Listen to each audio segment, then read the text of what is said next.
Well, we're in the fourth week of a 5-week series titled How to Grow, and in this series we're looking at the attitudes and actions that can get you close to Christ. And the underlying assumption behind this series is that the closer to Christ you get, the more spiritually mature you become.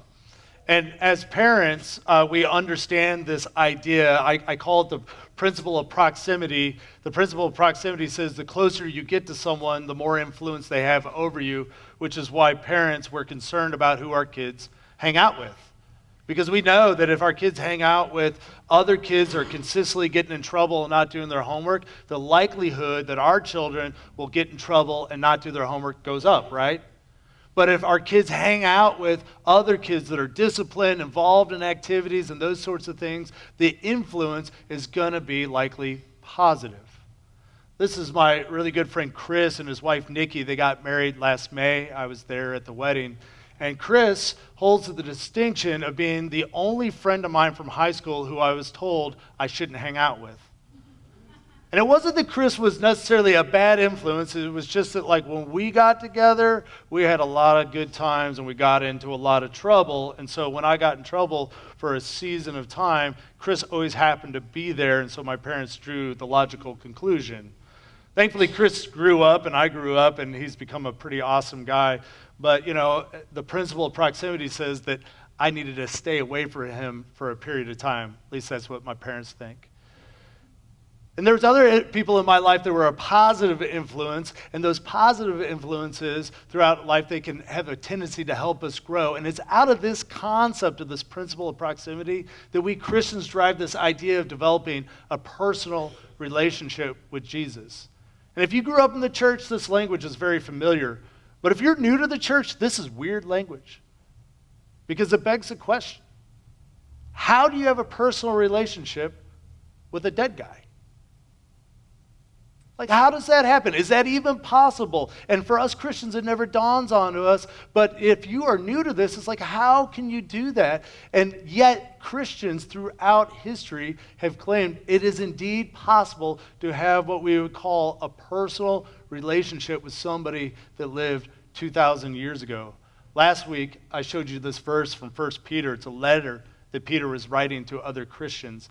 He says, though you have not seen him, you love him. And even though you do not see him now, you believe in him. It's possible to have a relationship with this man. It's possible to believe in him and have love for him, even though you've never seen him. And look at the reward of this personal relationship.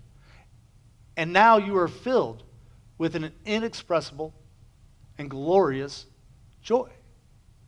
And there's a lot of benefits to having a personal relationship with Jesus. There's a lot of benefits to growing spiritually. We've talked about those over the past couple of weeks, that you move from living life as if it's pointless to having this unbelievable overriding sense of purpose. That you move from being like a coward and scared all the time to having tremendous courage. That you move from being selfish, as we all start out as babies and little children, and become selfless adults capable of sacrificial love.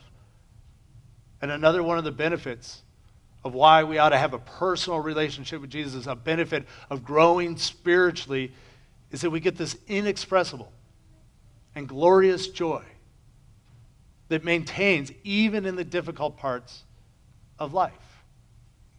And I don't know about you, but I'd like some of that. I'd like to have this joy that is glorious and that is there even in the difficult parts of life. So then I ask the question, how do I have this relationship with Jesus? How do I form a relationship with this guy that lived 2,000 years ago? And I think it works pretty much like any other relationship in your life.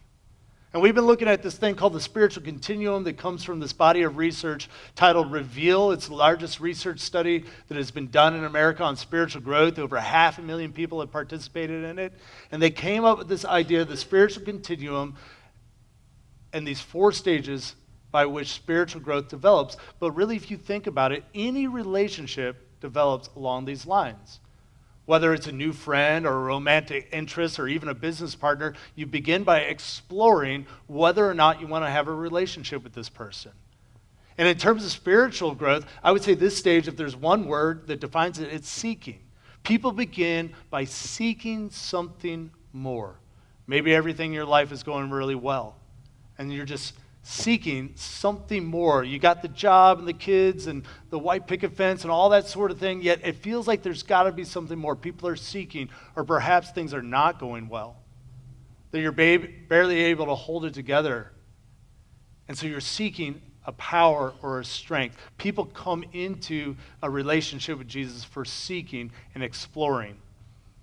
And then you move into the relationship of growing, and if there's a word that I would use to define this stage, is you begin to follow Jesus. You begin to follow what he says and the example that he gives. But in any relationship that you might have, after you've begun to answer the question, do I even want a relationship with this person? And you say yes, then you begin to grow into that relationship and understand, what does it mean to be in relationship with this person? How's it going to work? How's it going to influence my life? And the early disciples, they began to follow Jesus and began to apply his teachings and get a sense of who he was and what it meant to be his followers. If you make it beyond that stage, you begin to get close to the person, and it goes from being like a once a week and or occasional thing to almost an everyday sort of relationship. And you have friendships like that morph into that kind of stage, and something good happens to you or bad happens, and you call that friend on the phone, and you get that closeness, that everyday sort of personal relationship. And in terms of spiritual life, if there's one word I'd use to define this stage, it is the owning stage. And this is a big shift. This is when you go from the spiritual life is something that you think you should do, or if your questions get answered, then maybe you're in. But eventually, the Spirit of God begins to work within you and begin to take some ownership of that relationship. And last week we looked at the story where Peter, he sees Jesus walking on water. It's this remarkable moment. And he sees him, and he has this idea, this prompting of the Spirit. And he calls out to Jesus and he says, Jesus, if you tell me to, if you invite me, I will get out of my comfort zone. I will get out of my place of safety, out of the boat, and I will come to you. And Jesus says, come. And Peter walks on water. And that wasn't Jesus' idea, it was Peter's. And in you, the Spirit of God is going to move, because here's something I know about you, each and every one of you here, that God has called you to a mission.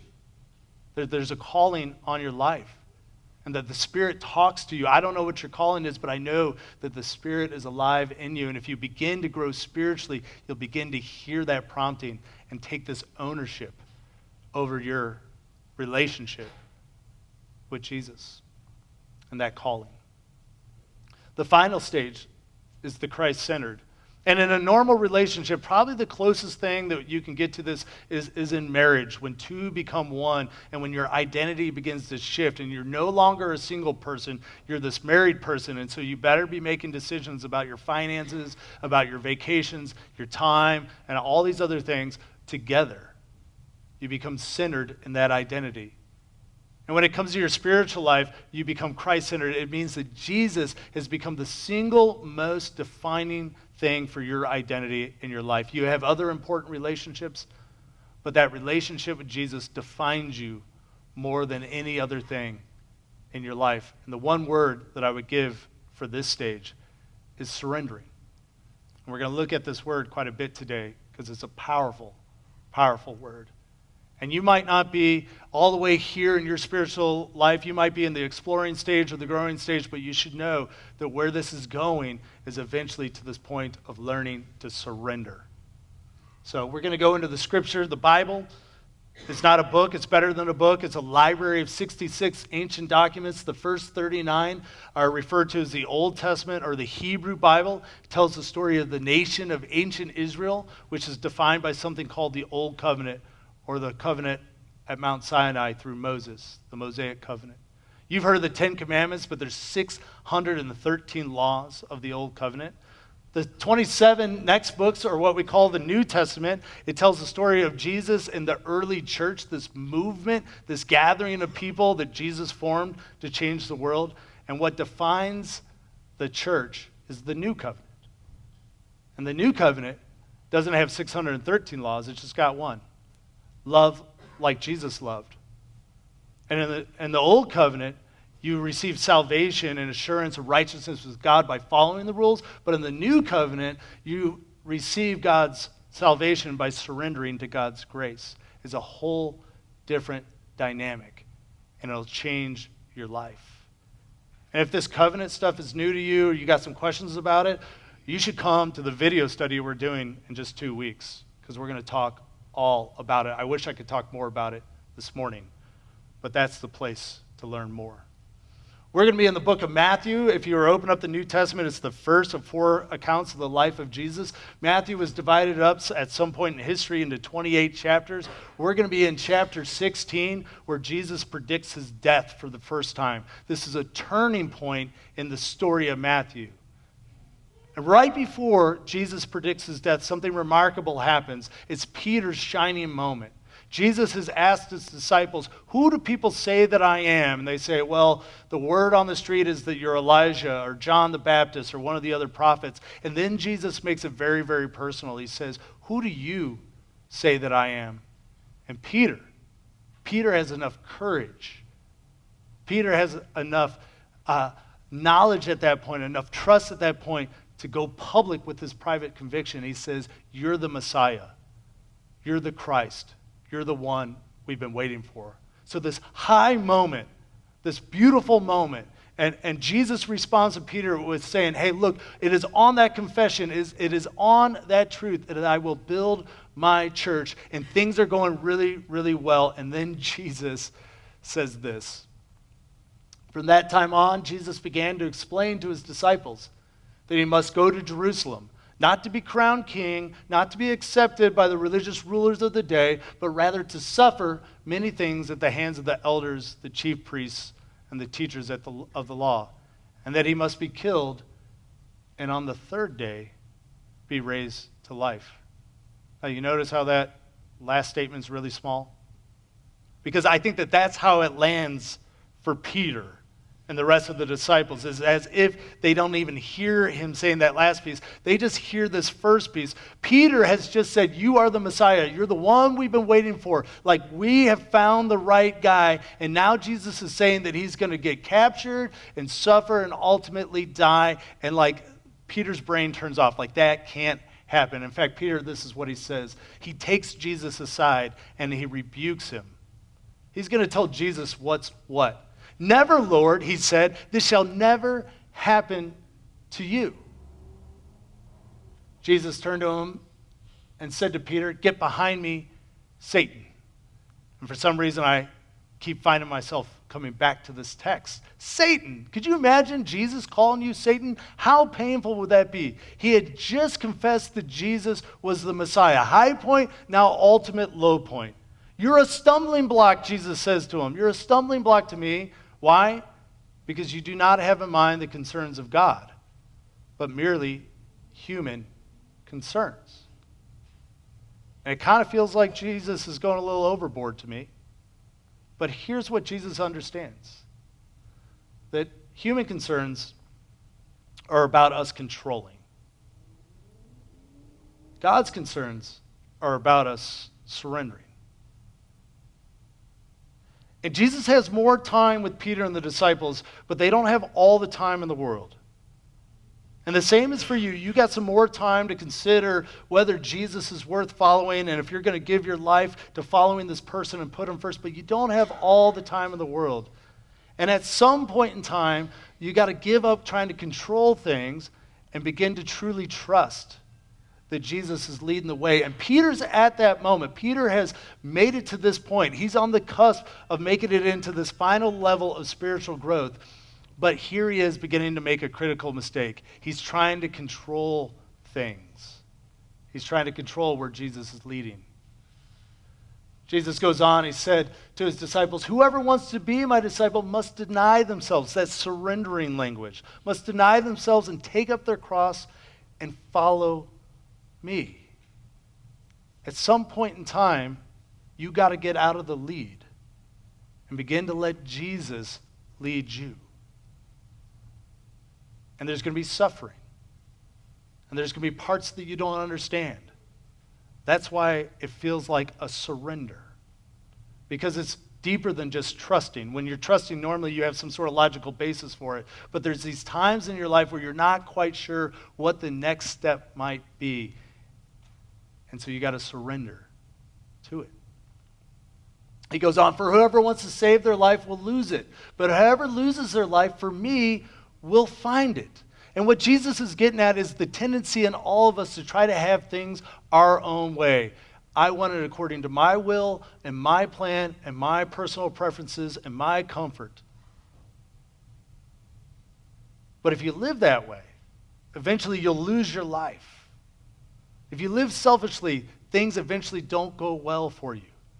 But whoever loses their life, whoever's willing to surrender their life for me, for this greater purpose, you end up finding it. And then Jesus gets really practical. What good will it be for someone to gain the whole world, yet forfeit their soul? And people live this way. Some people gain the whole world. I mean, a couple people that have been in the news lately, Jeffrey Epstein and Harvey Weinstein. I mean, these two guys, they seem to have it all, right? They had the world in their hands, yet it seems as if perhaps they lost their souls in the process. And on a much smaller level, we can have things our own way. You can win the argument. You can bully your way into getting things how you want it. But at the end of the day, it's possible to just lose yourself on the inside. If you constantly live a selfish way, eventually you're going to lose it all anyways. But you can lose yourself in the process. But Jesus is inviting us to give ourselves up for something greater, something that can live beyond us. And in that is where we find life. This is a hard message. I don't think Peter gets it. Because we're told that after 6 days, Jesus has to take him on a special little road trip. After 6 days, Jesus took with him Peter, James, and John, the brother of James, because there's 2 Johns in his group, and led them up high on a mountain by themselves. So he's taking these 3 guys out on this special little trip up onto this high mountain. There, Jesus, was transfigured before them. His face shone like the sun, and his clothes became as white as the light. And so all of a sudden, this magical sort of crazy thing is happening right in front of the eyes of Peter, James, and John. Just then, there appeared before them Moses and Elijah talking to Jesus, like 2 of the heroes of the faith. Peter is getting so excited in seeing this. I mean, it would be like your 2 biggest heroes you could think of, like Michael Jordan, LeBron, if you're like a basketball fan, or I don't know who it would be if like you're into something else, but like 2 of the greatest people, and you can't wait to talk to them, and here they are. What a moment. So here's how Peter replies. Lord, it is good for us to be here. If you wish, I'll put up 3 shelters, one for you, one for Moses, one for Elijah. And this got me thinking this week a lot about shelters. And here's what I concluded about shelters. It took me a week of thinking about this, but here's what I realized about shelters. Shelters are for people who are staying. I know, I thought that up all by myself. Yeah. You build a shelter for somebody who's staying, right? But Jesus just said that he's going. And so what's the story about? This is about Peter not getting it. And he's thinking, oh, Jesus is going to stay? I know he just said he was going to go die in Jerusalem and all that, but now here's Moses, here's Elijah. He must be going back on this. And so you know what? We're going to build some shelters. We're going to make this thing permanent. It's just how I want it. And Peter is so excited. While Peter, was still speaking, a bright cloud covered them, and a voice from the cloud said, so God's voice is intervening. This is why I think Jesus brings him up here.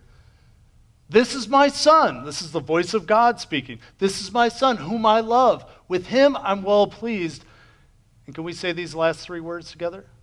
Listen to him.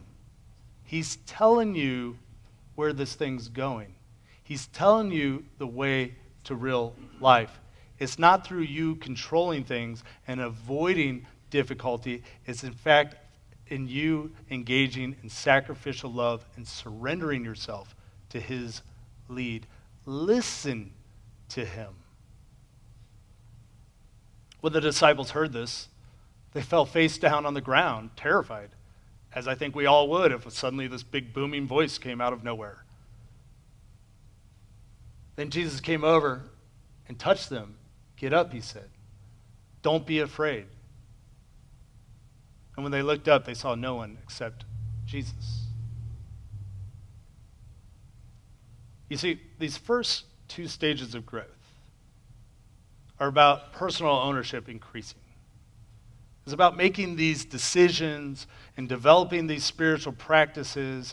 It's about beginning to reflect on the Scripture on a regular basis. That's the number one catalyst for spiritual growth, no matter where you are. It's about developing a daily practice of praying to God for guidance. It's about wrestling to the ground some of the core Christian beliefs about salvation by grace, what it means for the Bible to have authority. And throughout this process, your sense of ownership, your involvement is increasing throughout the stages as you make choices and decisions to continue to grow. And in the first stage, there's a question that all of us must answer, which is, what kind of man is this in reference to Jesus? Is he just another prophet? Is he just another person in history? Or is this Jesus person, like my Christian friends say, somebody indeed who is set apart and special? And if you answer yes, he is indeed set apart and somebody special, then you can begin to ask this next question, which is, who do you say that I am? Which is Jesus' question to Peter. And that's when it becomes very, very personal. And you got to make those decisions. And there's ownership and responsibility required. But then when we get to this last stage, it's interesting because there's a change. And it's about personal surrender to God's will. And it's a very different thing. Now, when I was in college, I began to answer those first two questions of what kind of man is this? I began to read the New Testament on my own, and nobody was telling me to do it. And so I came to this conclusion that Jesus was indeed somebody special, somebody that I wanted to get to know. And then, who do I say I am? I went to seminary to begin to answer that question. And within the first year, I was able to say, this is my Lord. And when I went to seminary, grad school, I thought I was going there to answer a bunch of questions. And at first, I was answering the questions, developing this cohesive theology. And it was great. But then it dawned on me that I was becoming at risk of worshiping and falling in love with my theology about God rather than God himself. And it was one of those moments, I liken it to if you've ever climbed a hill and you're going up the hill and then you get to the top and you think you're almost finished and then you just discover there's a bigger hill after that. And it just keeps going and going and going. And what you begin to understand is that God is way bigger than any individual conception of who he is. And it's humbling. And you have to begin to surrender yourself to that. And I began to experience this move from trying to know God to being known by God. I came out of seminary. I went to seminary thinking I was going to get answers to my questions, and I came out with far more questions than answers. And I think that's a good thing because I came out far more dependent on God knowing me rather than me knowing everything about God. And there's this security in being known by God that is quite remarkable. One of the researchers of the Reveal study, she touches on this idea in this way. She says there are a few parallels in our human experience to this level of Christ-centered intimacy, our love and intimacy. One of the closest, perhaps, is the relationship of a mother to her newborn baby. And so she begins to tell the story of her first baby being born. And she says, I remember it just like I remember my lunch this morning, or today. Like, it's that vivid. It's this powerful, powerful moment. She, the baby, looked directly at me. And I knew what that look was saying. I know you. Not I love you or even I trust you. Her eyes said to me, I know you. I've heard your voice. I've sensed your presence. It was a look of stunning recognition, as if she were thinking, now I get it. And it's kind of hard to explain, but the experience of moving into this final stage is this intimacy and trust with God where you start to get it, that you are known by God. Everything about you, even those parts about you that you're trying to hide from yourself and other people, the things that you're ashamed of, your shortcomings, your insecurities, God knows all of that and still saying, you are beloved, you are safe with me. And in this moment, this baby begins to recognize that she is safe with her mother. I know you. I recognize you. And I think that that's where God wants you to be. That you feel safe in God's arms, saying, I know you. I recognize you. I don't need intellectual knowledge. It's a matter of the heart. I'm safe. I'm secure. I'm with you. I'll take you to the Gospel of John here as we kind of finish off, where finally Peter gets it.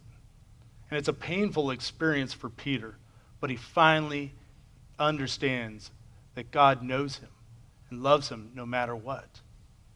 And so you should know that this is after the death and resurrection of Jesus. And when Jesus was arrested, there was a particularly painful moment in the life of Peter that he'd rather the rest of us not know about. Is this moment where there's this like junior high girl comes up to him and says, you're one of the followers of Jesus, aren't you? And he's intimidated by this little girl. And he says, no way, I've never met the guy, I don't know him. And he rejects Jesus just like Jesus predicted he would. And it's so painful for Peter.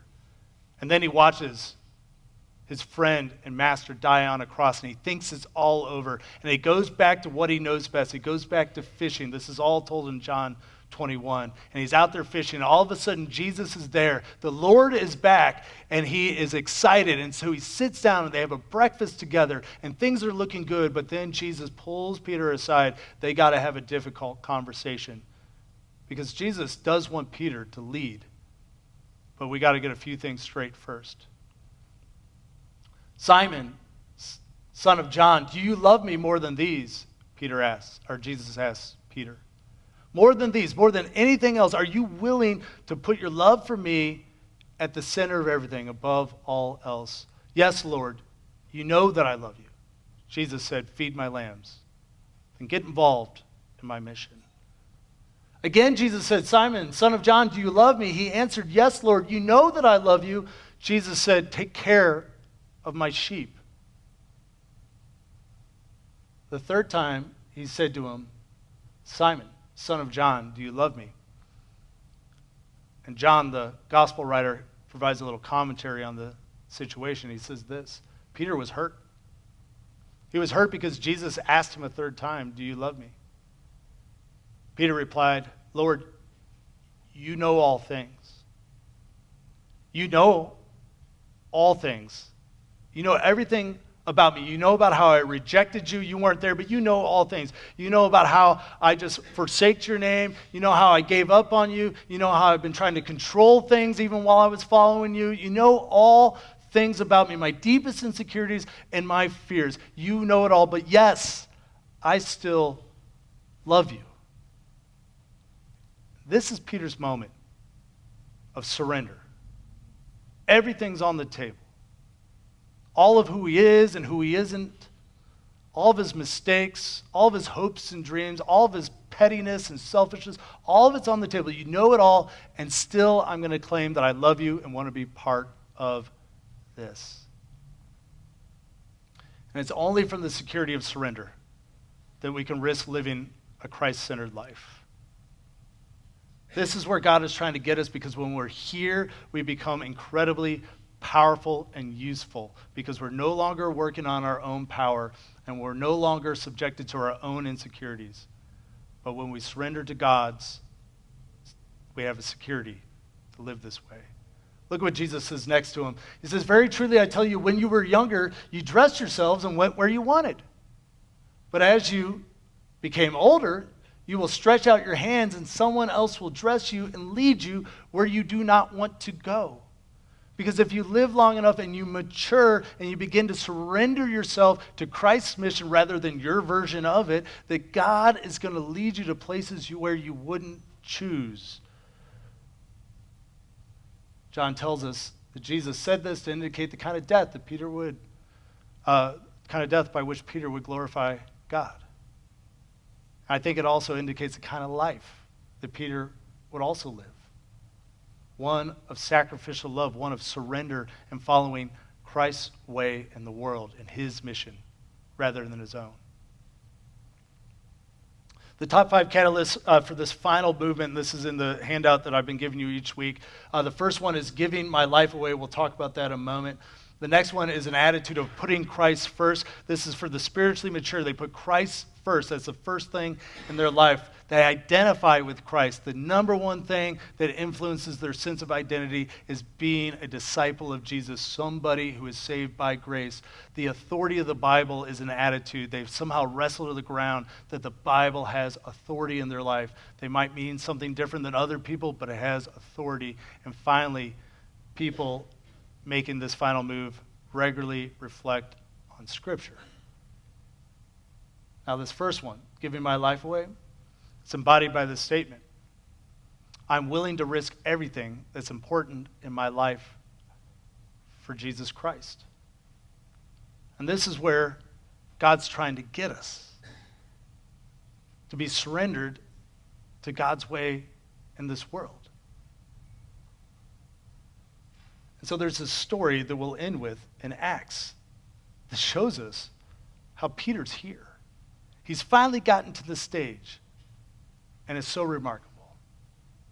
Peter's been out preaching and healing people in the very temple where Jesus was ultimately arrested, the very people that came and killed his master. And those people, they seized Peter and John because it was evening, and they put them in jail until the next day. So Peter gets arrested by the people that killed Jesus. He's at risk. And he begins to talk to them. He gets a chance to speak, and he dares to say this: salvation is found in no one else, for there is no other name under heaven given to mankind by which we must be saved. In Jesus, in this idea of a God of grace, a God that we just surrender ourselves to his grace, finding security in that grace, in that good news. There is no other way to be saved. And think about that. Is there another way that really brings the courage and the sense of purpose and the freedom and the security other than this message of grace? When they saw the courage of Peter and John and realized that they were unschooled, ordinary men, they were astonished, and they took note that these men had been with Jesus. These aren't even like educated people. They're thinking these are just ordinary people, which is good news to us ordinary people. But they have remarkable courage. And then they threaten Peter and John, tell them that they better not say anything else about Jesus. And they reply with this. But Peter and John replied, which is right in God's eyes, to listen to you or to him? You be the judges. As for us, we cannot help speaking about what we have seen and heard. By this point in time, there's nothing stopping them. And friends, the only reason we're here today is that people have grown to this level of spiritual maturity, this level of identifying with Christ, willing to risk everything. And look at the impact of these lives on history and on all of us. And God has a calling on your life. God wants to use you in a profound way that doesn't just affect the people around you, but generation after generation. Remember, we talked about spiritual greatness a couple of weeks ago, generation after generation. But it happens not through your ownership. Yes, you got to own it and grow your faith, but eventually the final stage is actually letting go and going to wherever God will take you. And so this is the deciding factor. It's just to surrender yourself to the security of God's love. Some of you know that this past week for me, I was like really sick. And I had some other things happen, some huge things in my life that were really, really rough. And I had this impending anxiety about the fact that I was not on track with this message. And I don't know how it's going, okay? But I came to this place where I was like praying and just like, Lord, I need more time. And I finally had some time. And then my mom got in a car accident. She's okay. But I was like, you got to be kidding me, you know? Like one of those moments, I was like looking for something to punch. You know, I was that level of frustrated. I felt like I was 12 again, just boiling over. And I stopped trying to apply the things I teach you. And I prayed. And you know what God said to me? Surrender. Surrender yourself to me. And I started laughing because that's the point of my message. I was like, oh, you got to be kidding me. You can't use my own sermons against me. And I felt inexpressible and glorious joy. And I knew I'd be all right. And this is where it's going. Ultimately, surrendering ourselves to God's will for your life, God's plan for your life. That's where it's going. But along the way, there's these opportunities for little points of surrender. And you create suffering for yourself because you try to control things you really can't control. And God wants to journey with you and partner with you and saying, hey, just trust me with these things. You don't get to have all the answers. You don't know all the steps. It would be nice if you do. I would like to know them as well. But there's these points in your life where you feel a prompting, a direction. And he's saying, trust me. And that trust is so big, it feels like an all-out surrender. So I'm going to pray a prayer of surrender over all of you. Our Father, who is in heaven, great is your name. Your kingdom come, your will be done. Not my kingdom, not the kingdom of anybody here. Not my will, not the will of anybody here, but we're praying for your kingdom and your will. And we just ask that you would give us what we need today. And God, we ask for your forgiveness and ask that we could be forgiving people and just keep us from being tempted to try to control what we can't control, but rather, Lord, let us just be surrendered to you, for you will protect us from evil. Help us to surrender to the good news of your grace. Be secure and whole in your love. Amen.